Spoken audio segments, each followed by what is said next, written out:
कथितोऽक्षरं ब्रह्म भगवान् पुरुषोत्तमः जनो जानिदं सत्यं मुच्यते भवबंधनात्। कृपा करो मुझ ऊपरे सुख निधि सहजानंद गुण तमारा गाववा बुद्धि आपजो सुख कंद गुण तमारा गाववा बुद्धि आपजो सुख कंद। श्री स्वामिनारायण भगवाननी जय। अक्षर पुरुषोत्तम महाराजनी जय। गुणातीतानंद स्वामी महाराजनी जय। प्रमुख स्वामी महाराजनी जय। प्रगट गुरु हरि महंत स्वामी महाराजनी जय। સુરત અક્ષરધામ મહોત્સવની જય। દરેક દિવ્ય હરિભક્તોને અધિક માસ કથાના જય સ્વામી નારાયણ। છેલ્લા ઘણા બધા દિવસથી પુરુષોત્તમ માસની અંદર અલગ અલગ વિષયો ઉપર આપણે પ્રવચનનો આસ્વાદ માણી રહ્યા છીએ। તો ગઈકાલે આપણે વાત કરેલી હતી કે વાસના શા માટે ટાળવી જોઈએ અને વાસના ટાળવાના એવા 4 ઉપાયોની વાત કરેલી હતી। હવે આજે આપણે આપણા જીવનની અંદર સત્સંગ તો કરીએ છીએ, આધ્યાત્મિક માર્ગની અંદર આપણે આગળ વધવા માટે પ્રયત્ન પણ દરરોજ કરી રહ્યા છીએ, પણ એમાં આપણે ભગવાનનું સ્વરૂપ આપણે સમજ્યા કે ન સમજ્યા એક મોટો પ્રશ્ન। હવે યથાર્થ રીતે જો ભગવાનનું સ્વરૂપ આપણે સમજી લઈએ તો વાંધો ન આવે। તો આજના અધિક માસ કથાની અંદર ભગવાનનું સ્વરૂપ એ સમજવા માટે કઈ એવી 2 સમજણો કે જે આપણે દ્રઢ કરવાની છે, અને જો એ 2 સમજણો દ્રઢ હોય તો આપણને યથાર્થ ભગવાનનું સુખ પણ આવે। જો ભગવાનનું સુખ રહ્યું ને તો ચિંતામણી કલ્પવૃક્ષ એ પારસમણી સમાન છે, અને એને આપણે વર્ણન ન કરી શકાય શબ્દોને આધારે। પણ હવે ભગવાનનું સુખ મેળવવા માટે પ્રથમ તો આપણે ભગવાનનું સ્વરૂપ તો સમજવું પડે ને। તો આજે આપણે એવી 2 સમજણોની વાત કરવી છે। બ્રહ્મ સ્વરૂપ યોગીજી મહારાજ કે જેમની વાણી એક અમૃત ભરેલી જોવા મળતી, સત્ય પ્રિય એ તો હતી જ તે, પણ અલમસ્ત યોગીજી મહારાજની એક વિશેષતા હતી કે પોતે થોડાક એવા શબ્દોની અંદર આપણને ઘણું બધું સમજાવતા। તો એમની યોગી ગીતા છે, અને એ યોગી ગીતાની અંદર એમને 5 જે મુદ્દાઓ છે ને સમજવાની વાત કરેલી છે, અને 5 વાર્તા સંબંધિત વચનામૃતની નોંધ શ્રીજી મહારાજે લખેલી પણ છે, અને ખરેખર એ વાતોને જ તે યોગીજી મહારાજે કહેલું છે। હવે એમાં એક સમજવાની વાત છે, અને સમજવું એટલે કયું તો ભગવાનનું સ્વરૂપ સમજવાનું છે। હવે એમાં યોગીજી મહારાજે આપણને બ્રહ્મ થઈને પરબ્રહ્મ રાખવાની વાત કરી છે, મૂકવાની વાત કરી છે, પંચ વિષય દેહાભિમાન હોય, અવળો પક્ષ હોય, પછી આપણે સંત સમાગમ પણ કરવાની વાત મન કર્મ વચને યોગીજી મહારાજે એમની યોગી ગીતામાં લખ્યું છે। પણ એમાં એક કલમ એવી લખી છે કે સમજવાનું છે ભગવાનનું સ્વરૂપ, કારણ કે આ દુનિયાની અંદર આપણે ઘણી બધી વિદ્યા સમજવા જો પ્રયત્ન કરીએ છીએ। હવે આપણે બધાય ધંધા વ્યવસાય નોકરી એ અલગ અલગ કરતા હોઈએ છીએ। કોઈક શિક્ષક હોય, કોઈક એન્જિનિયર હોય, કોઈક ડોક્ટર હોય, કોઈક મજૂરી કામ કરતા હોય, તો એ પોતે ડોક્ટર બનવા માટે પણ વિદ્યા આવે, અને એ બધી આપણી બધી કેવી વિદ્યાઓ છે, આ બધી લૌકિક। હવે જો લૌકિક વિદ્યામાં તે લાખો કરોડો માન પ્રતિષ્ઠા મળે જ છે, ના નથી, પણ એ બધી કેવી વિદ્યા છે, અપરા વિદ્યા છે। પણ પરા વિદ્યા એટલે શું તો પરા વિદ્યા એટલે કે યથાર્થપણે એ ભગવાનનું સ્વરૂપ સમજવું ને એને પરા વિદ્યા કહેવાય। બાકી આ લૌકિક વ્યવહારો સંબંધિત ક્રિયાઓ તો આપણે ઘણી બધી કરીએ જ છીએ, અને કરવી જ જોઈએ। ગુણાતીતાનંદ સ્વામીએ પોતાની વાતની અંદર કીધું છે કે સાંખ્ય અને યોગને સમજવા કરતા છે ને ભગવાનનું સ્વરૂપ સમજવું છે ને અધિક છે। કારણ કે જો સ્વરૂપ નિષ્ઠા કઈ છે, વરને ઠેકાણે છે। અત્યારે તો ઉનાળાનો સમય છે, પણ દિવાળી પછી લગ્ન ગાળો શરૂ થશે, અને આપણને ખ્યાલ છે કે 500 એ વ્યક્તિઓની પરમિશન હોય કે તમે જાનમાં 500 વ્યક્તિને લઈને આવજો, અને તમે 500 વ્યક્તિઓ વહેલા જાગી જાઓ, તૈયાર થઈ જાઓ, પણ પછી વરસ તે એમ કે મારે નથી આવવું, અને 500 વ્યક્તિઓ તમે જાનમાં જાઓ અને વરાજો ઘરે ને ઘરે રે, તો તમારી કિંમત શું, તમારી વેલ્યુ શું? કંઈ નહીં. એ તો કોઈની કિંમત છે? વર હોય ને તો વરના લીધે બધી મહેમાન ગતિ બધાય જાનૈયાઓને મળે. તો એમ સ્વરૂપ નિષ્ઠા રહીને વરને ઠેકાણે એકડાના સ્થાને છે. તમે જો જેતલપુરની ગણિકાએ ભગવાનનું સ્વરૂપ જાણી લીધું, બાકી કેવા કુકર્મો કર્યા હતા. અને એટલે જ તે જો શ્રીજી મહારાજે કેવું કીધું, હવે એક ખાલી ઘઉં દળવાની સામાન્ય સેવા, એ સેવાથી ભગવાન પ્રસન્ન થઈ ગયા. અને વિચાર તો કરો કે મુક્તાનંદ સ્વામી જેવું, ક્યાં સદગુરુ મુક્તાનંદ સ્વામી અને ક્યાં એ જેતલપુરની ગણિકા, અરે ભાલની પણ બીબડી, એક સ્વાભાવિક રીતે દાતણ એ મહારાજને આપ્યું અને એમનું પણ કલ્યાણ એવું થઈ ગયું.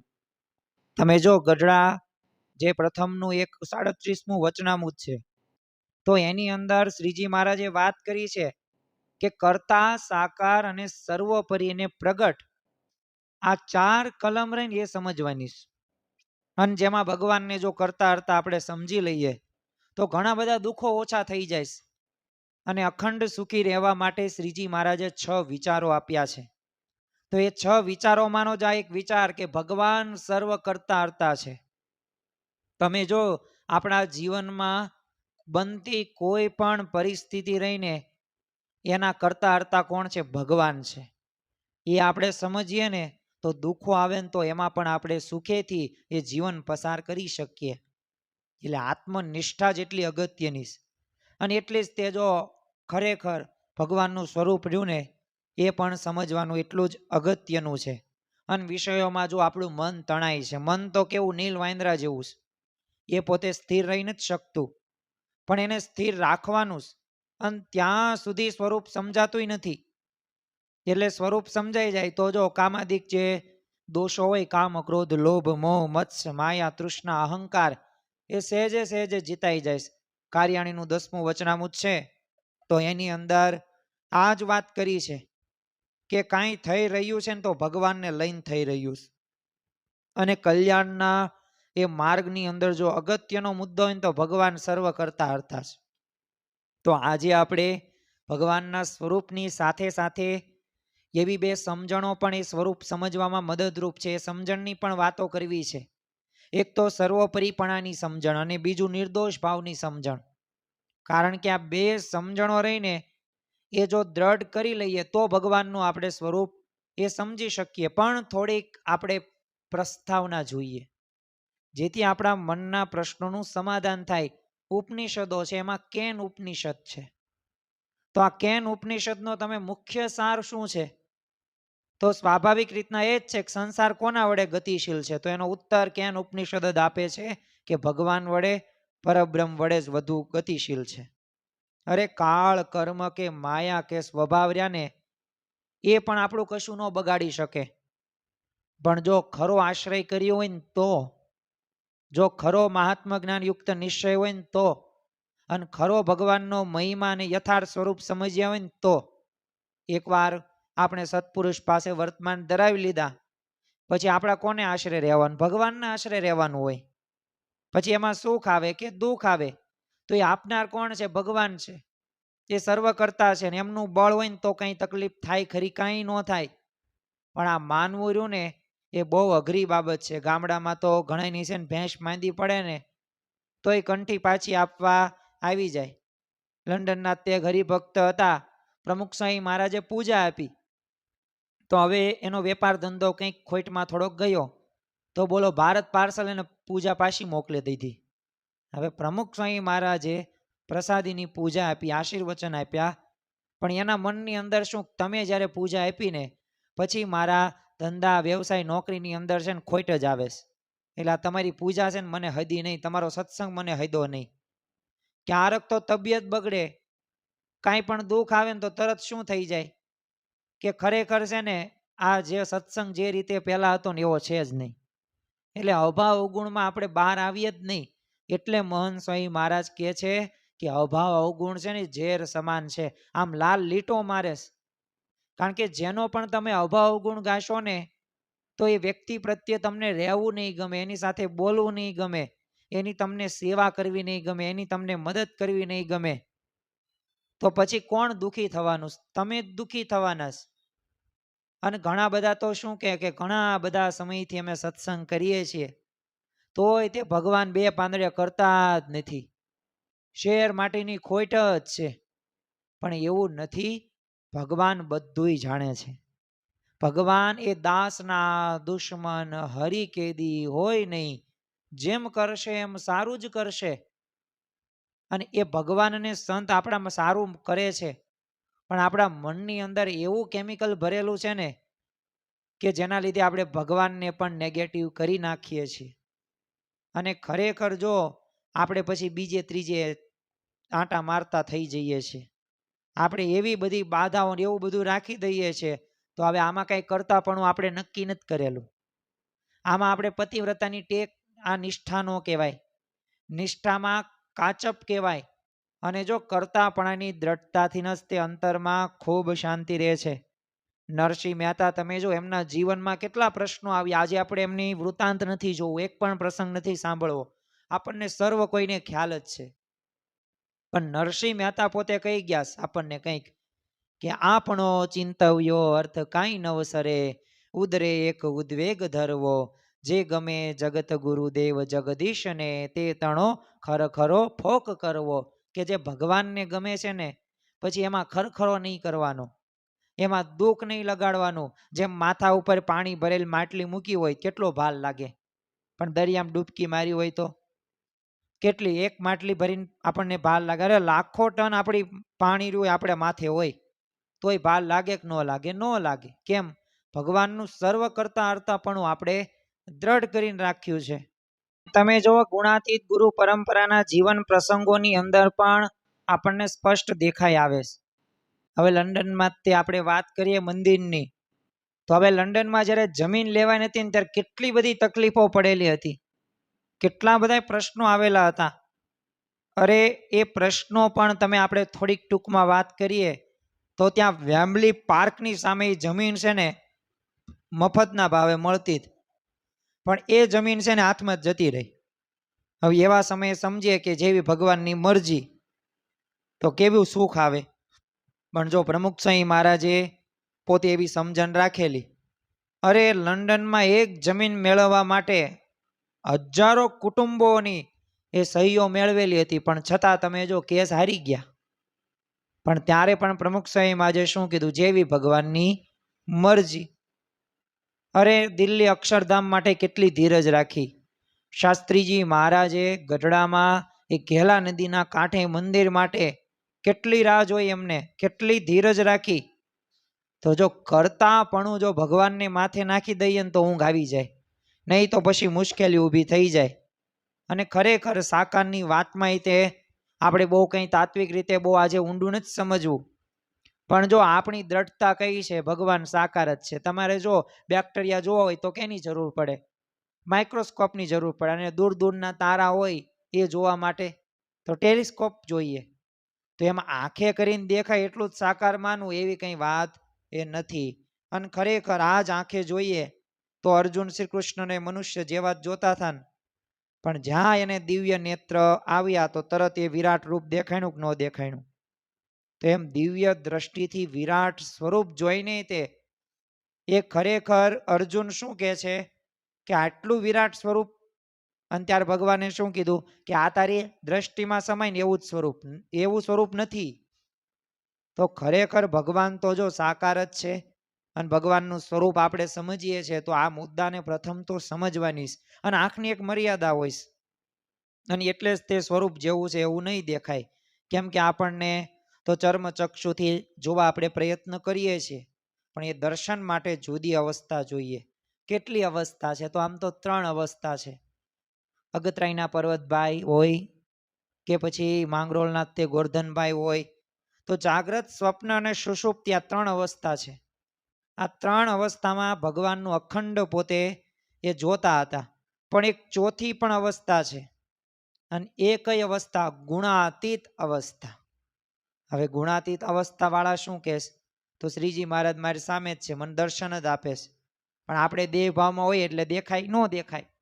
પણ જો ગુણાતીત અવસ્થામાં રહીને મહંત સ્વામી મહારાજ શું કહે છે, શ્રીજી મહારાજ અહીંયા જ છે, સદા સાકાર છે, હું જોઉં છું. એટલે જ્યારે જો આપણને એક ગુણાતીત અવસ્થા સિદ્ધ થશે ને ત્યારે આપણને ભગવાન દેખાશે. જો આપણે તો ભગવાનનું સ્વરૂપ જ જોવું છે ને, તો એના માટે આ સમજણ જરૂરી છે. એટલે આપણે બહુ સાકાર નિરાકાર કે એવા મતની અંદર બહુ પડવું નથી, પણ ખરેખર આ વાતને આપણે જો દ્રઢતા સાથે આગળ વધીએ ને તો લાભ થાય છે. અને ભગવાને બુદ્ધિ આપી છે એટલે આપણે તર્ક વિતર્ક તો માણસ કરે. તમે જુઓ કે નરેન્દ્રનાથે એક વખત રામકૃષ્ણ પરમહંસને પૂછેલું કે તમે ભગવાનને આમ જોયા છે? તેમણે શું થયું, હા. હવે નરેન્દ્રનાથ કે કેવી રીતે અને ક્યારે જોયા? તે રામકૃષ્ણ પરમહંસ કે તું મને જોઈએ છે ને એવી જ રીતે હું ભગવાનને જોઉં છું. તો જો ખરેખર આટલું જ આપણે કરવાનું, કારણ કે સત્પુરુષને વિશે વિશ્વાસ બેસે ને તો સાકારપણાની દ્રઢતા થઈ જ જાય. અને એક વખત સાકારપણું આવી જાય એટલે ખરેખર ભગવાનનું યથાર્થ સ્વરૂપ પણ આપણે સમજી જઈએ. પણ હજી આપણે આ ભગવાનનું સ્વરૂપને યથાર્થ સમજવું છે, ઉપર છળી બાબત નહીં.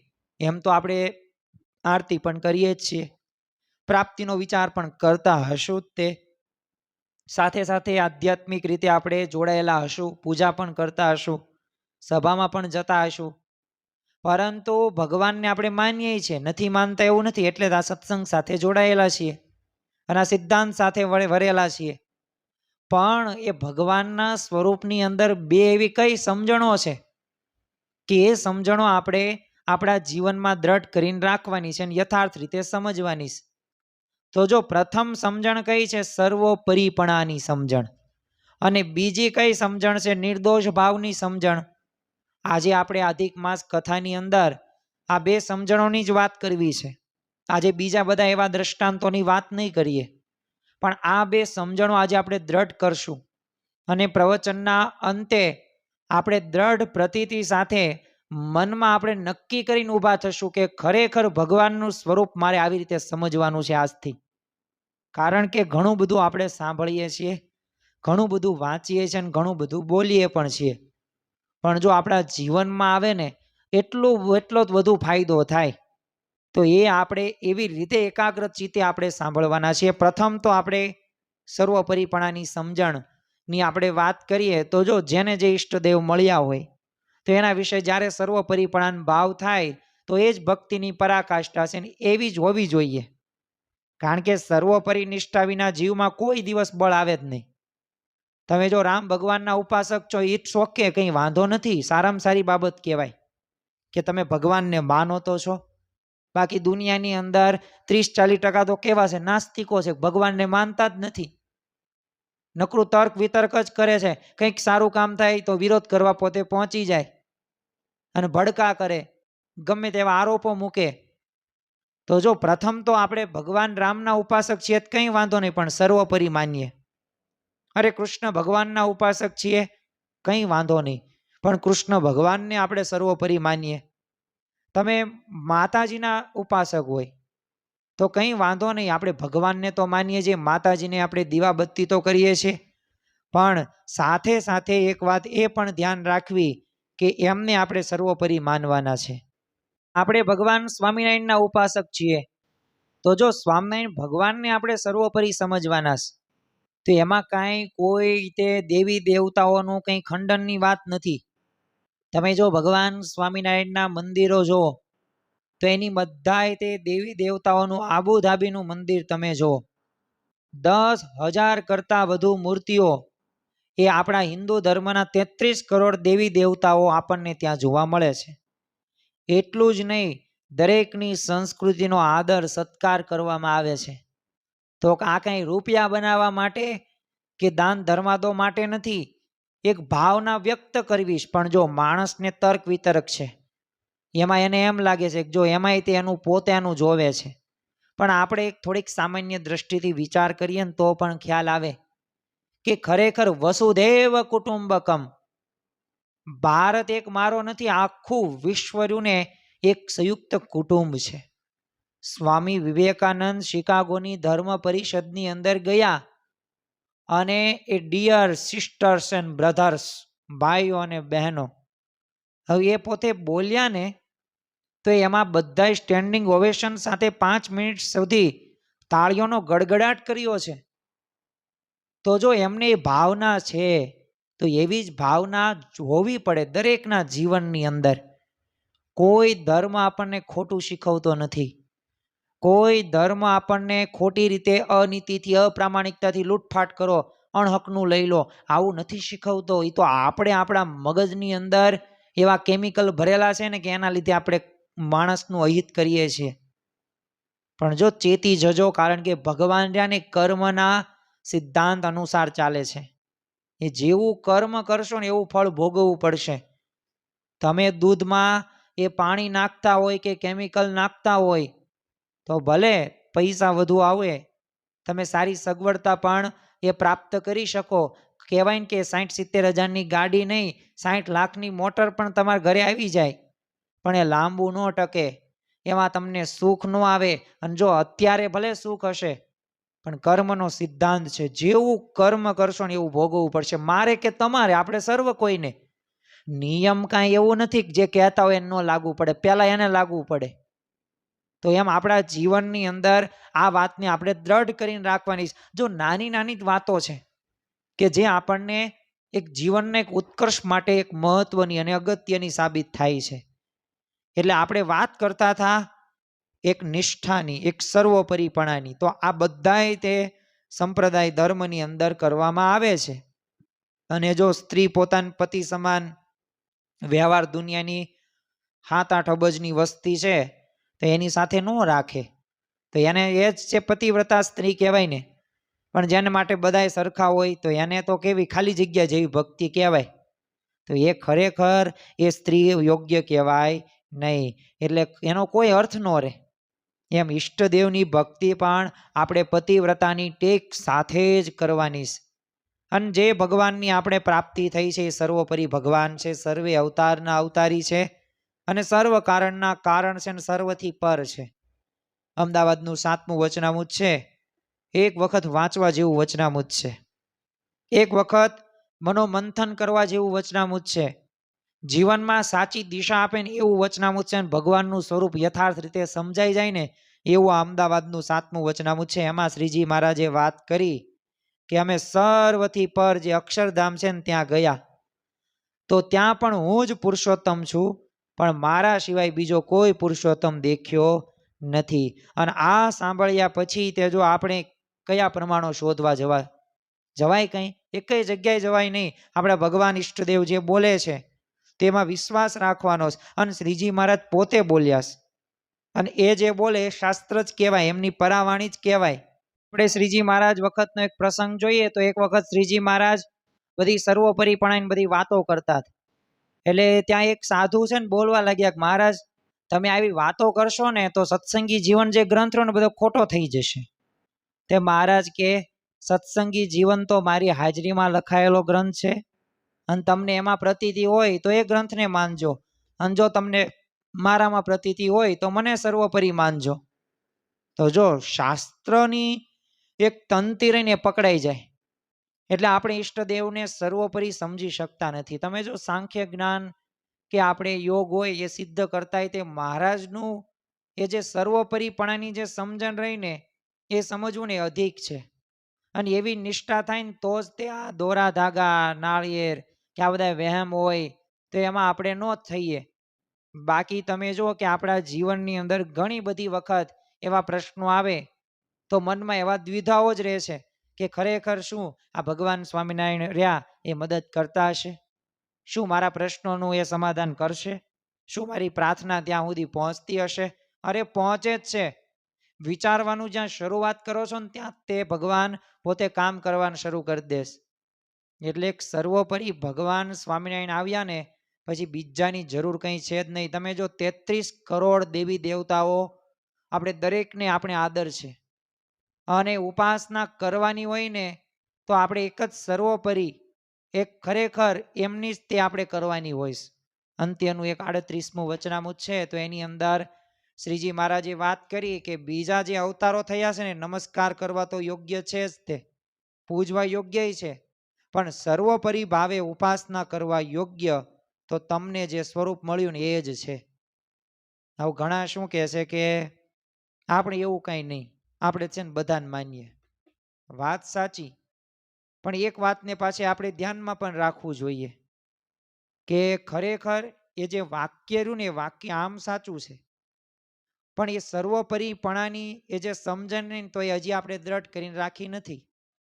તો એટલે જો પ્રમુખ સ્વામી મહારાજ શું કહે છે કે કોઈને માનતો નથી ને, અને જેને એકાદ સ્વરૂપમાં વિશેષ ભક્તિ હોય ને તો સમજવું કે એને બીજા પ્રત્યે પણ સદભાવ છે. 1985માં મુંબઈની અંદર બિરાજમાન હતા પ્રમુખ સ્વામી મહારાજ, તો એક હરિભક્તને હવે શ્રીજી મહારાજના બધી સર્વોપરીપણાની પ્રતીતિ નહોતી થતી.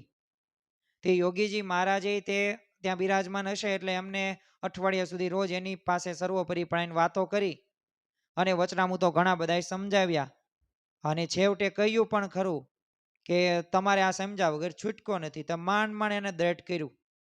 હવે એ સમયે છે ને એક બીજા એક હરિભક્ત બાજુમાં બેઠા હતા, તે એણે શું કીધું કે મારે સમજવામાં થોડુંક ઢીલું પહોંચવું હતું, પણ યોગીજી મહારાજે આ ભાઈને વાતો કરીને તો મારે પણ દ્રઢતા થઈ ગઈ. તો જો યોગીજી મહારાજને શ્રીજી મહારાજનું એ સર્વોપરીપણું સમજાવવાનો ખૂબ જ એવો આગ્રહ રહેતો. ગુણાતીતાનંદ સ્વામીએ પણ એમની વાતોની અંદર કીધું છે કે શ્રીજી મહારાજને પુરુષોત્તમ એ જાણ્યા વગર અક્ષરધામમાં જવાય નહીં, અને બ્રહ્મરૂપ થયા વગર મહારાજની સેવામાં રહેવાય નહીં. તો જો આ બે વાત આપણે સમજવાની છે, અને સમજવી જ પડશે. આજે સમજો, કાલે સમજો, ઉતાવળ ભલે તમે ન કરો, પણ આવતા જન્મે કે અનંત જન્મો પછી સમજ્યા વગર છૂટકો જ નથી. અણગુણાતીત સંત દ્વારા જ નિશ્ચય થાય છે, એ પણ વાત સાચી. કારણ કે એ વિના શ્રીજી મહારાજનો જે આપણે નિર્વિકલ્પ નિશ્ચયની વાત કરીએ છીએ તો એ ન થાય. આપણે દરરોજ તે રાત્રે પણ બોલીએ છીએ ને આરતી પછી કે નિર્વિકલ્પ ઉત્તમ હતી નિશ્ચય તવ ઘનશ્યામ. તે નિશ્ચયની સિદ્ધિ કોના દ્વારા થાય? તો એ સત્પુરુષ દ્વારા સિદ્ધિ થાય છે. લોયાનું 12મું વચનામૃત છે, જેની અંદર શ્રીજી મહારાજે વાત કરી છે કે અનંત કોટી બ્રહ્માંડ જે અક્ષર બ્રહ્મના એક એક રોમને વિશે અણુની પેઠે ઉઠતા ફરે છે, એવું જે પુરુષોત્તમ નારાયણનું ધામરૂપ અક્ષર તે રૂપે રહ્યો થકો, એ પુરુષોત્તમ નારાયણની સ્વામી સેવક ભાવે ઉપાસના કરે તો એને ઉત્તમ નિર્વિકલ્પ નિશ્ચયવાળો ભગવત ભક્ત કહીએ છીએ. તો જો અક્ષર બ્રહ્મની આવશ્યકતા સિદ્ધ થાય છે કે નથી થતી? થાય છે. તો અક્ષરરૂપ થવાનું છે, અક્ષરરૂપ સંતની જરૂર પડવાની જ છે. અને આપણો સિદ્ધાંત છે અક્ષરરૂપ થઈને પુરુષોત્તમની એ ભક્તિ કરવી. અને કેવું થવાનું? તો આપણે અક્ષર બ્રહ્મ જેવા સત્પુરુષ જેવા વર્તમાન કાળે પ્રગટ ગુરુ હરિ મોહન સ્વામી મહારાજ જેવા થવાનું છે. અને તો એ કારણ કે અક્ષર બ્રહ્મ એ પરબ્રહ્મ સુધી પહોંચવા માટેનો સેતુ છે. અને જો ગ્રંથમાં આવી વાતો લખેલી છે, અને જ્યારે પણ સત્પુરુષ પ્રગટ થાય છે ને ત્યારે એના મુખ થકી આ વાત સમજાય પણ છે. પણ જો આપ મેળે તમે ગમે એટલું સમજવાનો પ્રયત્ન કરો તો એ સમજી ન શકો. જેમ માતા જ બાળકને એના પિતાની ઓળખ આપી શકે, તો એમ અવતારો તો અસંખ્ય હોય, પણ ઈષ્ટદેવનો નિશ્ચય કોણ કરાવે? મહન સ્વામી મહારાજ જેવા સંત જ કરાવી શકે. અને એવા સંતની આપણને પ્રાપ્તિ થઈ છે. તો આ પ્રથમ વાત, પ્રથમ સમજણ, પ્રથમ મુદ્દો આપણે સમજવાનો છે, સર્વોપરીપણાની સમજણ, જેમાં સત્પુરુષની અનિવાર્યતા ફરજિયાત છે. હવે બીજું ભગવાનનું સ્વરૂપ આપણે સમજવું છે. બીજી કઈ એવી સમજણ જે યોગીજી મહારાજે વાત કરી છે, નિર્દોષ ભાવની સમજણ. ને આ બીજી જે સમજણ રે નિર્દોષ ભાવની સમજણ, એ તો ઓલ ઇન વન સમાધાન છે. જો એટલું સમજી જઈએ ને તોય આપણે માયાના આવરણમાં ક્યારેય બંધાવીએ નહીં. તમે જો ભગવાન સદા નિર્દોષ છે, કારણ કે ભગવાનના સ્વરૂપમાં જરા પણ જો દોષ દેખાય તો એ દોષ વ્યક્તિમાં પણ પ્રવેશી જાય. શ્રીમદ ભગવદ્ ગીતાની અંદર શ્રી કૃષ્ણ ભગવાન પોતે કહે છે કે નિર્દોષો હિ સમબ્રહ્મ તસ્માદ બ્રહ્મણી તે સ્થિતા. એટલે ખરેખર એ ભગવાનની દરેક ક્રિયા આપણે નિર્દોષ એ દિવ્ય ભાવ રાખવાનો છે. અરે ભાગવત તમે જો, ભગવાન વેદ વ્યાસે લખ્યું 12 સ્કંદની અંદર છે, તો ભાગવત પણ એમ જ કહે છે કે ભગવાનમાં જો માયાનો લેશ માત્ર નથી. મનુષ્ય સ્વરૂપે હોવા છતાંય તે કેવા છે? ભગવાન તો સદા દિવ્ય છે. અને જો આ સમજણ રહીને ભગવાનના સ્વરૂપની સમજણ છે, તો આમાં ઘણા બધા લોકો રહ્યા ને ગોથા ખાઈ જાય. રાવણ હતો તો ભગવાન રામને ઓળખી શક્યો? ન ઓળખી શક્યો, પતન થયું ને. દુર્યોધન તમે જો યાદવો જો શ્રી કૃષ્ણ ભગવાનને ભેગા જ રહેતા હતા ને છતાં એમને ઓળખી શક્યા? ન ઓળખી શક્યા. વળી પાંડવોમાંય તે જેમ અર્જુન યથાર્થ રીતે મહિમા સમજો તેમ યુધિષ્ઠિર શ્રી કૃષ્ણ ભગવાનને પોતે ઓળખી ન શક્યા. એટલે આપણે ઈદમ ઇન્થમ એટલે કે અર્થાર્થ જેવા છે ને એવા સમજવાને એ જ નિર્દોષ ભાવ. અને શ્રીજી મહારાજ જેવા અક્ષરધામમાં જો વિરાજમાન છે તો એવા ને એવા જ ત્યાં પૃથ્વી ઉપર તે આપણને વિરાજમાન છે. એવી સમજણ એ જ શ્રેષ્ઠ સમજણ છે. જો સમજણથી ન તે સુખી રહી શકીએ છીએ. બાકી ઉધો રે સંત સુખી સંસાર મેં, રાજા ભી દુખિયા રંક ભી દુખિયા, ધનપતિ દુખિત વિકાર મેં, વિના વિવેક ભેખ સબ દુખિયા, જૂઠો તન અહંકાર મેં. તો ખરેખર આપણા જીવનની અંદર વિના વિવેક છે ને બધુંય તે જૂઠું જ છે. એટલે વિવેક એટલે શું? સમજણ. સમજણમાં એવું નથી આપણે સાધુ થઈ ગયા તો જ તે સમજણ આવે. ગૃહસ્થ હોય પણ એવી સમજણ હોય તો એ પણ શ્રેષ્ઠ છે. ઘણા બધા શું કે ભગવાન પોતાના ધામમાં છે ને દિવ્ય છે, પણ પૃથ્વી ઉપર અવતાર ધરે ને એટલે મનુષ્ય ભાવ આવી જાય અને નિર્દોષ ભાવ થોડોક ઓછો થઈ જાય. પણ એટલે જ આપણે અખંડ દિવ્ય ભાવ કેળવવાનો છે. અને જો શ્રીજી મહારાજે પણ 2 વચનામૃતની અંદર પોતાના સ્વરૂપની વાત એમને સમજાવી છે. તમે એક વચનામૃત જો સંદર્ભ આપણે લઈએ પછી બીજું વચનામૃત પણ જોઈએ તો કાર્યાણીનું 6થું વચનામૃત છે, જેની અંદર શ્રીજી મહારાજે વાત કરી છે કે અમારા હૈયામાં તો કામ ક્રોધાદિકનો લેશ પણ નથી. અમારું ખાવું પીવું ઓઢવું એ તો સત્સંગીને માટે છે. તો અત્યારે વર્તમાન કાળે મહંત સ્વામી મહારાજ પણ એ જે ક્રિયાઓ કરે છે તો એ કેના માટે છે? આપણા માટે છે. ભક્તોના ભાવો પૂરા કરવા માટે છે. મધ્યનું 33મું વચનામૃત તમે જુઓ. શ્રીજી મહારાજે એમાં તો ક્યાં સુધી અમને કહી દીધું કે જે દિવસથી અમે જન્મ્યા છીએ ને તે દિવસથી અમને સ્વપ્નમાં પણ સ્ત્રી કે દ્રવ્યનો ભૂંડો ઘાટ થયો નથી. અને જો થયો હોય ને તો અમને આ 500 પરમહંસોના સમ છે. હવે મહારાજને સમ શા માટે ખાવા પડ્યા? આપણે યથાર્થ રીતે સમજી શકીએ એ માટે. એટલે વચનામૃતના આધારે પણ આપણે કહી શકીએ કે આકાશ સરખા નિર્લેપ છે ને એ ભગવાન છે. અને સત્પુરુષ છે તો ભગવાન મનુષ્ય જેવા દેખાય પણ જો મનુષ્ય નથી. જેમ ગીતાની અંદર કીધું છે ને શ્રી કૃષ્ણ ભગવાને જન્મ કર્મ ચ મે દિવ્યમ એવમ યો વેતિ તત્વતઃ. એટલે ભગવાનના જન્મ અને કર્મ છે ને કેવું બધુંય દિવ્ય. તો જો આમ જાણે છે તો એને જ ભગવાનને તત્વ કરીને જાણ્યા કહેવાય. બાકી તો ઉપર છેડા આપણે જાણ્યા ભગવાન મને મળ્યા, સંત મળ્યા, પણ યથાર્થ રીતે સમજ્યા? ન સમજ્યા. પંચાળાનું 7મું વચનામૃત છે કે એની અંદર તો શ્રીજી મહારાજે કીધું ભગવાનની બધી ક્રિયા કેવી છે? નટની માયા જેવી. કારણ કે જેમ નટની માયામાં સામાન્ય માણસને ખબર પડતી નથી તો એમ ભગવાનનું પ્રગટ થવું, લીલાઓ કરવી, અંતર્ધાન થવું, ક્રિયાઓ આપણને કંઈ સમજ પડતી જ નથી. કેમ? બધુંય દિવ્ય છે. અને એવી રીતે સંતનું સ્વરૂપ પણ નિર્દોષ અને દિવ્ય છે. આ બીજી સમજણ રહીને ઓલ ઇન વન છે.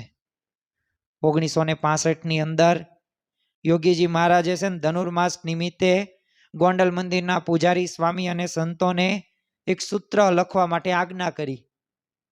તે સંતોએ કીધું બાપા કોઈ નવું સૂત્ર યાદ નથી આવતું કે સ્લેટમાં શું લખવું. તો યોગીજી મહારાજ શું કે લખી નાખો, નિર્દોષ બુદ્ધિ એ જ ભક્તિ છે.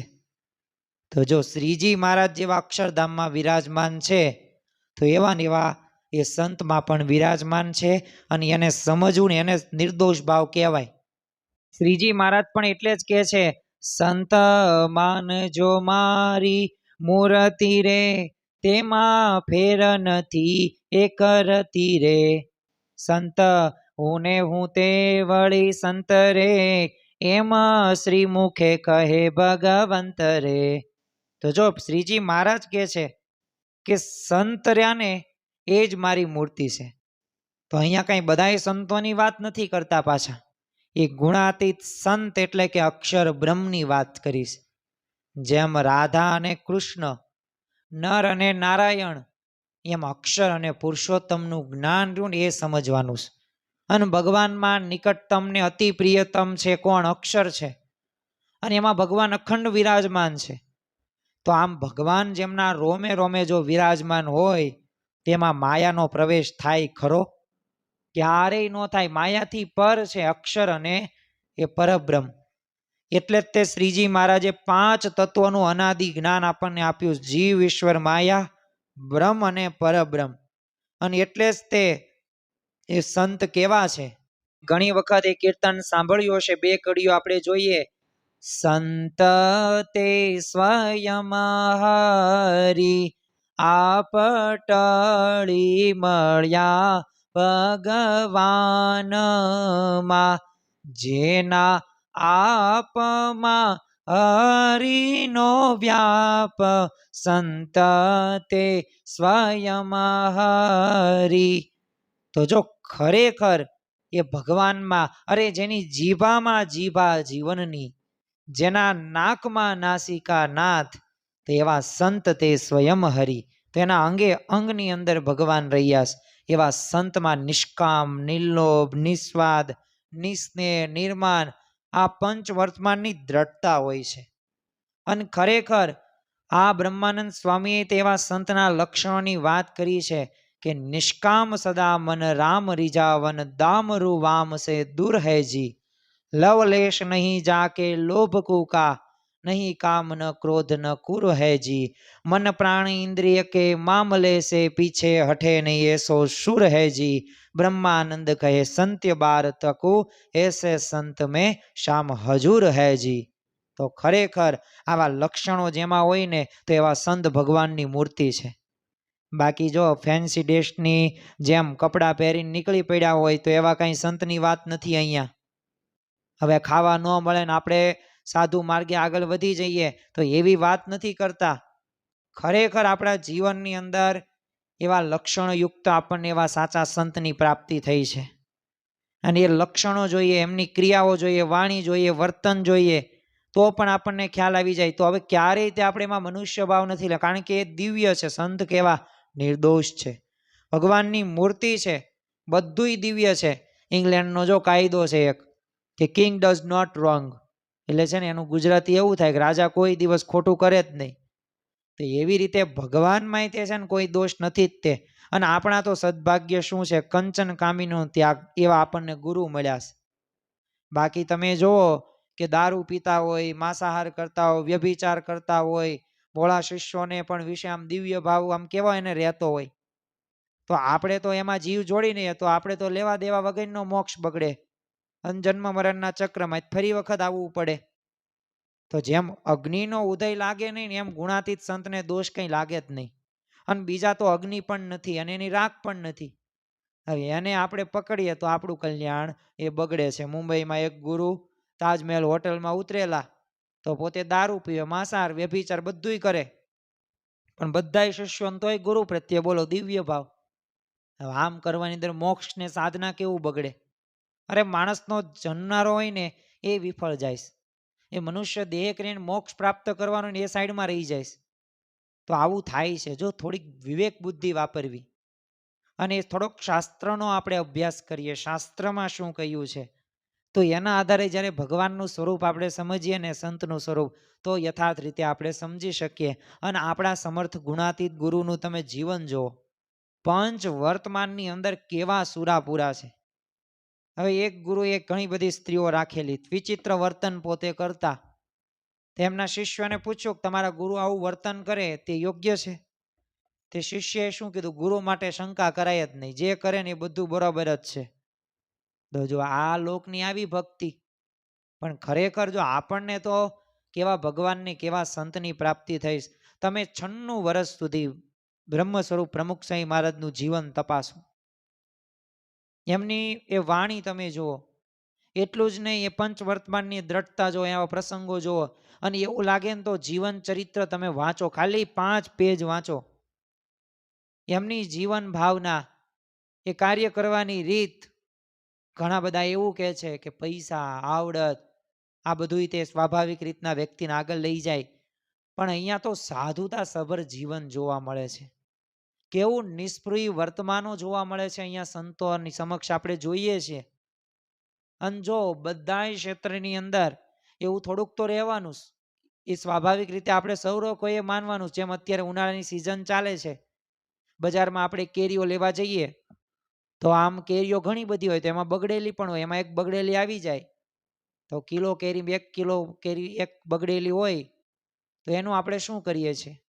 એને આપણે ફેંકી દઈએ, બહુ બગડેલી હોય નકર પછી હળોબળો કાઢી નાખીએ અને પાછી આ એક્સેપ્ટ કરી નાખીએ. પણ તો આવું હોવાનું. આપણા ઘરની અંદર તે 5 સભ્યો હોય તોય તે એક રુચિ નથી. એટલે કંઈક એવી વ્યવસ્થા કે અવ્યવસ્થા થવાની. પણ આપણે ભગવાન અને સત્પુરુષ સામે દ્રષ્ટિ રાખવાની. આપણું એક જ નિશાન, મારે એકાંતિક ધર્મ સિદ્ધ કરવો છે, બ્રહ્મરૂપ પરબ્રહ્મની સેવા કરવી. અભાવ અવગુણમાં પડવું નથી. મારે ભગવાનનું અને સંતનું સુખ લેવું છે. તો જો આ વિચાર હોય ને તો આપણને સુખ આવે. બાકી જો અભાવ અવગુણમાં પડ્યા તો ઘણા બધા સત્સંગને એ ટાટા બાય બાય પણ કહી દેશ. અને ખરેખર આવું લોકની અંદર થાય છે. હવે આપણા ગુરુમાં તમે જો કોઈ પણ પ્રકારનો માયિક ભાવ દેખાતો નથી. અને પંચ વર્તમાનની અંદર કેટલી દ્રઢતા.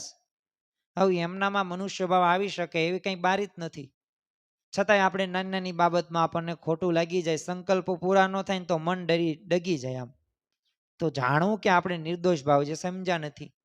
એટલે ઘણી વાર એ આપણે કહીએ છીએ ને કે બાપા આપનું સ્વરૂપ સમજાવજો, તો સમજવાનું આ જ છે, નિર્દોષ ભાવ, નિર્દોષ બુદ્ધિ. જેમ કોઈ લાડુ લઈને જતો હોય તો એને કોઈ ઉતાવળમાં બોલાવ કે લાડુ વાળા, ઓલો પીરસનાર શું સમજી જાય ને કે બસ મેં લાડુ ધારણ કર્યા છે, મને જ બોલાવે છે. તો એમ ખરેખર આપ ટળી મળ્યા ભગવાનમાં, જેના આપમાં હરિનો વ્યાપ, સંત તે સ્વયં હરિ. તો જો મૂર્તિને વિશે આપણને કેટલો ભાવ થાય. મૂર્તિની પ્રદક્ષિણા આરતી કરીએ છીએ.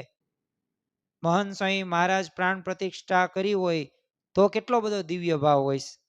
તો મૂર્તિને પથ્થર નથી સમજતા, પણ એમાં સાક્ષાત ભગવાનનો એ ભાવ જો એ થાય છે. તો જો મૂર્તિમાંથી ભગવાન હમણાં જ ત્યાં પગથિયું ઉતરીને અહીંયા આવે અને બધાના માથા ઉપર આમ હાથ મૂકે ને આશીર્વાદ આપે તો કેવો આમ અહો થઈ જાય ને. તરત ત્યાં સેલ્ફી પાડી નાખીએ, વિડીયો ઉતારી નાખીએ, બ્રેકિંગ ન્યૂઝ તરત તે આપણે કરી નાખીએ. અરે છાપામાં આપણે આપી દઈએ કે અમારા ભગવાન તો મૂર્તિમાં પ્રગટ થઈને દર્શન આપે છે. કેટલો બધો ઉમંગ આવી જાય. અને ચમત્કાર ત્યાં નમસ્કાર આ તો આપણને જોવા મળે જ છે લોકની અંદર. તો કેવો દિવ્ય ભાવ આવી. તો એના એ જ તે મહંત સ્વામી મહારાજમાં રહીને આપણા માથા ઉપર હાથ મૂકે છે. તો જો એવો કેપ જ્યારે આવે ને ત્યારે સમજવાનું કે નિર્દોષ ભાવ દ્રઢ થઈ ગયો. જો આજનું આ અધિક માસ કથા શ્રવણ રહ્યું ને અઘરું છે થોડુંક તાત્વિક રીતે આજે આપણે સમજીએ છીએ ને એટલે, કારણ કે દરરોજ તો આપણે દ્રષ્ટાંતો ઘણા બધા જોઈએ છે એટલે આપણને અંદરથી મજા આવે સાંભળવાની. પણ આ મુદ્દો રહ્યો ને એ પાછો અગત્યનો છે. ભલે બીજા બધા દ્રષ્ટાંતો જરૂરી છે જાણવા અને યાદ રાખવાય, તે મનન ચિંતનમાં લાવવા જરૂરી છે, કારણ કે એનાથી સમજણો આવે. પણ પાછું આ ભગવાનનું સ્વરૂપ રહ્યું ને એકડાના સ્થાને આ બધું નિર્દોષ બુદ્ધિ, નિર્દોષ ભાવ એ પ્રથમ કામ કરવાનું છે. તો એનાથી આપણને બીજા બધા ગુણો આપોઆપ આવશે. બાકી સ્વરૂપ નિષ્ઠા જે દ્રઢ નહીં હોય તો પછી તો ગમે ત્યારે સત્સંગની અંદર એવા પ્રશ્નો ઊભા થશે તો આપણે ટાટા બાય બાય કહીને વહી જઈશું અને આપણું કલ્યાણ બગડશે. જે આપણે ખાસ આ નિર્દોષ જે ભાવ રહ્યો ને એને દ્રઢ કરવાનો છે. એક વખત છે ને પ્રગટ ભગતે પ્રમુખ સાહેબ મહારાજને કીધું કે સ્વામી મારી પાસે આમ યોગીજી મહારાજની પ્રસાદીના છે ને કેસ છે. ત્યાં સાંભળીને પ્રમુખ સાહેબ આજે શું કીધું કે તારી પાસે તો ખાલી ફક્ત કેસ છે એટલે શું વાળ છે, પણ મારી પાસે તો આખા યોગીજી મહારાજ છે. 1984 ની અંદર તે હોલેન્ડની અંદર એક ગોષ્ઠીમાં અક્ષર દ્વારા મહારાજ પ્રગટ મળ્યા છે. તો એ વાત સ્વામીશ્રીએ કરી હતી. તો ખરેખર આ રીતે આપણા જીવનમાં ઘણા એવા પ્રસંગો બનેલા છે. પ્રમુખ સ્વામી મહારાજના, મહંત સ્વામી મહારાજ તે પોતે કહે છે ને કે ઉપર છે એ દેખાતા નથી, નીચે એ મનાતા નથી. તો આ ઈશારો શું કરે છે કે આ પ્રગટ ગુરુહરિ મહંત સ્વામી મહારાજમાં શ્રીજી મહારાજ સાંગોમાં બિરાજમાન છે અને એમની સેવા એ ભગવાનની સેવા છે. એમની એ આજ્ઞાનું પાલન એ ભગવાનની આજ્ઞાનું પાલન છે. તો એ રીતે જો આપણે પાલન કરીએ ને તો લાભ થાય. એક પ્રસિદ્ધ સંતના આશ્રમની અંદર થોડાક વર્ષો પૂર્વે સંતો ગયેલા, તો ત્યાં એમના શિષ્યોની હાજરીની અંદર છે ને એક વાત કરેલી કે मैंने છે ને યોગીજી महाराज का 3 बार दर्शन किया है। योगी जी महाराज कैसे संत थे, मानो प्रेम से पका हुआ पुरुष। એટલે આજુબાજુ બેઠેલા બધા ભાવિકોએ જોઈને કીધું કે તમે તો યોગીજી महाराज દર્શન નહીં કર્યા હોય, પણ प्रमुख स्वामी जी को देख लो, इसमें योगी जी महाराज पूर्ण रूप से आ गए। तो जो हम तो इनको भगवान स्वामिनारायण का स्वरूप ही मानते हैं। तो जो आवा मोटा मोटा महात्माओं पण स्वामीश्रीनो એ મહિમા છે ને એમાં ભગવાન વિરાજે છે ને એવું પોતે જણાવે છે। એક સંતે પ્રમુખ સ્વામી મહારાજને કીધેલું કે મને તો યોગીજી મહારાજે એ ભણવાની આજ્ઞા કરેલી, પણ સ્વામીશ્રીને એવી ઈચ્છા કે તેઓ ગામડે ફરે, એટલે એ સંતે કીધું કે એ જ યોગીજી મહારાજ કહે છે કે હવે ગામડે ફરો। તો જો આ પ્રમુખ સ્વામી મહારાજે શું કીધું કે યોગીજી મહારાજ એ મારા જો ખરેખર આવી રીતે સ્વમુખે ઘણી વખત ઓળખાણ દે જ છે, પણ આપણે છે ને ઓળખી નથી શકતા, પામર જીવ, વિષયોમાં આપણે અલિપ્ત છીએ। એકવાર પ્રમુખ સ્વામી મહારાજ નેરોબીની અંદર વિરાજમાન હતા, એટલે સ્વામીશ્રી બપોર પોઢીને ઉઠ્યા ને ત્યારે અરવિંદભાઈએ પૂછેલું કે સ્વામી બાપા સ્વપ્નમાં શું અમેરિકા જતા રહ્યા હતા? ત્યારે પ્રમુખ સ્વામી મહારાજે શું કીધું કે અક્ષરધામના સુખ આગળ અનંત અમેરિકા આંટા મારે છે અને એની આગળ કોઈ હિસાબમાં નથી। અને જો મહંત સ્વામી મહારાજ પણ આવી જ વાતો કરે છે, કંઈ ગણતરીમાં, અરે આઈસ્ક્રીમ આપવામાં આવે ને તોય શું કે કડવો છે। હવે આઈસ્ક્રીમ ક્યારેય કોઈ દે કડવો લાગે? પણ એ ભગવાનનો જ પોતે સ્વાદ માને છે, અનાસક્ત છે, જગતે અનાસક્ત છે આપણી ગુણાતીત ગુરુ પરંપરા। તો જો આવા સંતને ભગવાન સિવાય કશામાં પ્રીતિ નથી, માટે એમના વિશે આપણે જેટલો નિર્દોષ ભાવ થાય એટલો જ આપણને આનંદ આવે। એટલે નિર્દોષ બુદ્ધિની દ્રઢતા કરવાની છે, નહીં તો મનમાં એમ થયા કરે કે મહંત સ્વામીમાં જે મારી સાથે કેમ આમ કર્યું, કેમ આવી રીતના બોલ્યા, કેમ મારો સંકલ્પ સિદ્ધ નથી થતો, કેમ મારા ઘરે કે મને પત્રનો જે રીતના જવાબ આપવો પડે એ રીતના નથી આપતા, કેમ આનું રાખ્યું ને આનું આમ કરે છે ને આમાં તો આમ જ હોય છે ને, કેટલાય મનમાં ગોટાળા થઈ જાય બોલો। પણ જે કરતા હશે ને બધું દિવ્ય જ કરતા હશે। જો આવો વિચાર હોય ને તો અખંડ આનંદમાં આપણે રહી શકીએ છીએ। તમે જો કે મોટા મોટા ઉત્સવોની અંદર પણ વરસાદ નડ્યો છે। રોબિન્સવિલ અક્ષરધામ તમે જુઓ કેવી પરિસ્થિતિઓનું નિર્માણ ઊભું થયેલું હતું। 15 જેટલા જ કારીગરો વધ્યા, એ કેસ જીતી ગયા કારણ કે ખોટી રીતે એમને ચડાવવામાં આવેલા હતા, વિરુદ્ધ બોલવાના પૈસા આપવામાં આવેલા હતા, પણ છતાં પણ સત્યનો જ અંતે વિજય થાય છે ને એ આપણને ખ્યાલ છે। પણ કેટલા બધા પ્રશ્નો આવ્યા, પણ છતાં પણ જો 12,500 જેટલા હરિભક્તો સ્વયંસેવકોએ રોબિન્સવિલ અક્ષરધામ તૈયાર કર્યું। રાજકોટની અંદર તે ઉત્સવ સમયો કરવા હતા, જે સ્થળ ફાઇનલ કરી નાખ્યું, પણ એ જમીનના જે માલિકો હતા, ખેડૂતો, એમને ના પાડી દીધી, નહીં અમારે ઉત્સવ માટે કંઈ દેવું જ નહીં, જમીન નથી દેવી, તમે બીજું સ્થાન નક્કી કરો।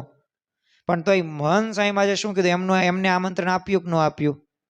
અને જો એમને આમંત્રણ આપવાનું કીધું, એ આવ્યા નગરની અંદર, જોયું, એમને અફસોસ થયો કે અમે આપ્યું હોત તો એવી પ્રસાદીન થઈ જાત। અને પછી એટલું જ નહીં, મહંત સ્વામી મહારાજે સ્મૃતિમાં બધાયને ફોટા, બધાયનું કલ્યાણ થાય, બધાયનું, એમની મોટામાં મોટી સેવા કે સમય એમ આવ્યા। જો કેવો વિચાર! આવા તો અઢળક પ્રસંગો છે, આપણે આવા પ્રસંગો આજે નથી જોવા। આમ કહેવાય ને કે ગણે ગણાય ને વીણે વીણાય નહીં, છાબડીમાં સમાય નહીં, જેમ જવાબ સ્ટાર આવે ને એવી જ રીતે આવા પ્રસંગો ગુણાતીત ગુરુ પરંપરાના ઘણા બધા છે, અને આ ઉપજાવેલા નથી, સાચા છે, અનુભવીએ છીએ આપણે। એટલે ખરેખર આવા પ્રશ્નો આવે અને પાછું આપણને કેવા વિચારો આવે, આવા પ્રશ્નો થાય ને કે આટલા બધા સમર્થ હોય ને કેમ વરસાદ બંધ નહીં કરતા હોય, કેમ આવા પ્રશ્નો આવતા હશે મારા જીવનની અંદર? તો જો ખરેખર આ બધી એમની લીલાઓ છે, અને એ જે કરે છે ને એ સારા માટે જ કરે છે। અને એટલા જ માટે જો ઉત્તર ગુજરાતની તે એ બાઈ હરિભક્તોએ મહારાજ પાસે શું માગ્યું, જે જે લીલા કરો તમે લાલ, તેને સમજો અલૌકિક ખ્યાલ। તો જો સ્વામિનારાયણ સંપ્રદાયની અંદર આમ સર્વશ્રેષ્ઠ પ્રાર્થનાઓની આ એક પ્રાર્થના છે, મહાબળવંત માયા તમારી, જેણે આવર્યા નર નારી, એવું વરદાન દીજીએ ન આપે, એ માયા ન અમને વ્યાપે। તો એની અંદર આ લીલા તમે જે કરો ને લાલ, બધું અલૌકિક સમજી શકીએ ને એવા અમને ફગવા વરદાન આપજો। તો જો ભગવાનનું સ્વરૂપ જો બરાબર સમજ્યા હોઈએ તો આનંદ, ઉમંગ અને કેપ છે ને જુદો જ આવે। ઘાણલા ગામમાં મૂળી ડોશીને કેવો કેફ હતો, તો એની જેમને સમજાઈ ગયું હોય ને તો કેફમાં ને કેફમાં હંમેશા રહેવાય કે આપણે કોની સામે બેઠા છીએ, તો એવો કેફ આપણને આવી જાય. અરે સ્વામિનારાયણ ભગવાન વખતના પણ કેવા હરિભક્તો તમે જુઓ, બંદિયાના ડોસાભાઈ સૂકો રોટલો જમતા. કોઈ કે કીધું શું લુખું લુખું જમોસ, અને ત્યારે શું કીધું આ ડોસાભાઈએ, સૂકું ખાઈને હરામનું ખાય, હું તો ભગવાનને યાદ કરીને જમું. અગતરાયના પર્વતભાઈ તમે જો, નવ યુવાન એનો દીકરો હતો 20 વર્ષનો, મૃત્યુ પામે, છતાં અંતિમ એ વિધિની અંદર રહેતા નથી. બસ મહારાજની આજ્ઞા થઈ એટલે બસ ગઢડા જ જવું છે અને ત્યાં પહોંચી જાય. નૈનપુરના દેવજી ભગત તમે જુઓ કે સામેથી પ્રાર્થના કરી, કેવો દિવ્ય ભાવ હશે. બાકી એ પોતે ભગવાનની મૂર્તિનું અખંડ પોતે જોતો હતો ત્રણેય અવસ્થાની અંદર. અને એટલું જ નહીં, સામેથી મહારાજને કીધું કે આ બધું તે ઘરના બધા પરિવારના સભ્યો પરણાવવાનું કહે છે, પરણી જશે, વ્યવહારમાં આવી જશે ને તો ભગવાનની મૂર્તિ ગાયબ થઈ જશે, એટલે તમે ધામમાં લઈ જાઓ. હવે આવું કઈ કહી શકે? કલ્પના જ લાગે ને આપણને ખાલી, પણ આ બધા પ્રસંગો બધા સાચા છે. પાછા ગ્રંથોની અંદર લખેલું છે. શિવલાલ શેઠ તમે જો, કેવી સમજણ એમના જીવનની અંદર જોવા મળતી. તો એ પોતે અખંડ પોતે ભગવાનની મૂર્તિનું ધ્યાન કરતા, માળા જ તે હોય એમના હાથની અંદર. તો જો આવી રીતે આપણે ભગવાનનું સ્વરૂપ સમજીએ ને તો આપણે લાભ અને લાભ જ થાય. 1969ની અંદર જમ્યતરામ જોશી મુંબઈના મેયર હતા.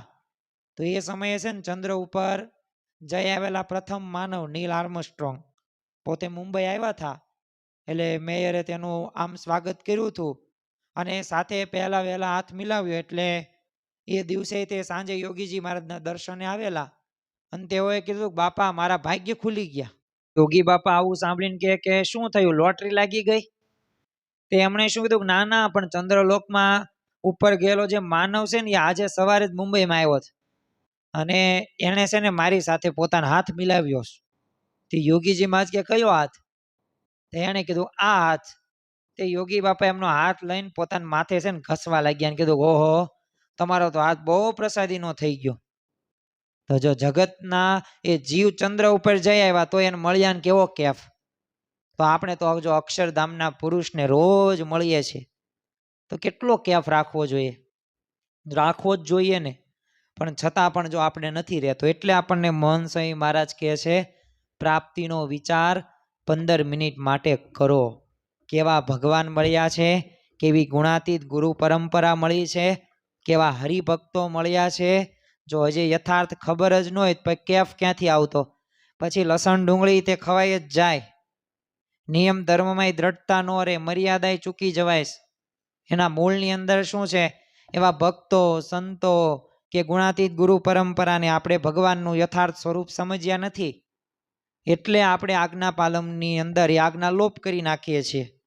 હવે એક સામાન્ય આરબ પોતાના દેશના શેખ નસીદ ખાનને મળવા આવેલો, પણ ચોકીદારે રોકેલો. તો તંબુમાં બેસીને નસીદ ખાન સાંભળતો હતો. એટલે એણે તો મુલાકાતીને અંદર મળવા બોલાવીને પૂછ્યું કે કોણ છે તું? તો મુલાકાતીએ શું કીધું, હું દુનિયાનો શ્રેષ્ઠમાં શ્રેષ્ઠ આરબ છું. કેમ કે તમારા જેવા શેખની સામે ઊભા રહેવાનું મને સદભાગ્ય મળ્યું. તો બોલો, એમ તો હવે કેટલો એને કેફ આવી ગયો. એમ આપણને કેફ ચડવો પડે કે ન ચડવો પડે? આવા ભગવાન મળે, આવા હરિભક્તો, આવા સંતો મળ્યો, આવા સિદ્ધાંત મળ્યો, આવી ઉપાસના મળે. બાકી જો બહુ અઘરી બાબત છે, નથી સમજાતું. આ લાગે સરળ આપણને, એ તો આપણે સત્સંગ સાથે જોડાયેલા છે, આપણને સરળ લાગે, પણ આ વાત સમજવામાં કેટલાય જન્મો લેવા પડે જીવને. અને આપણને આ જ જન્મે આ વાત સમજાઈ ગઈ તો મોટામાં મોટી વાત કહેવાય. જેમ યોગી બાપા કહે છે ને, હવે યોગી બાપા મુંબઈની અંદર વિરાજમાન હતા. તો આમ તો દાદર જે રેલવે સ્ટેશન છે ત્યાં નજીક જ તે આપણું દાદર મંદિર છે. તો ત્યાં યોગીજી મહારાજને ઘણા બધા ભક્તોએ કીધું કે આ મુખ્ય મુંબઈનું આ છે દાદર સ્ટેશન. કેટલા લાખો લોકો દરરોજ આવન જવન કરે છે, પણ તો આ મંદિરે કેમ કોઈ આવતા નથી? કોઈ દાદરા કેમ નથી ચડતા? ત્યારે યોગી બાપાએ શું કીધું કેફથી કે ગુરુ એમ દાદરા ન ચડે કોઈ મંદિરના. હરિભક્તો કે કેમ? એ કહે કે એ તો 1000 વર્ષ સુધી આમ સોપારી હોય ને એના માથે ઊંધા માથે તપ કરવું પડે ને પછી એ તો આ મંદિરના દાદરા આમ ચડવા મળે. તો જો આપણને સહેજે સહેજે આવા ભગવાનને આવા સંતની પ્રાપ્તિ થઈ ગઈ તો આપણા બહુ મોટા ભાગ્ય કહેવાય. અને ખરેખર આપણને આવો કેપ ચડવો જ જોઈએ. કારણ કે આપણે કોનો સમાગમ કરીએ છીએ, કોની આપણે માનસી પૂજા કરીએ છીએ, કેવા સંતની આપણને પ્રાપ્તિ થઈ છે.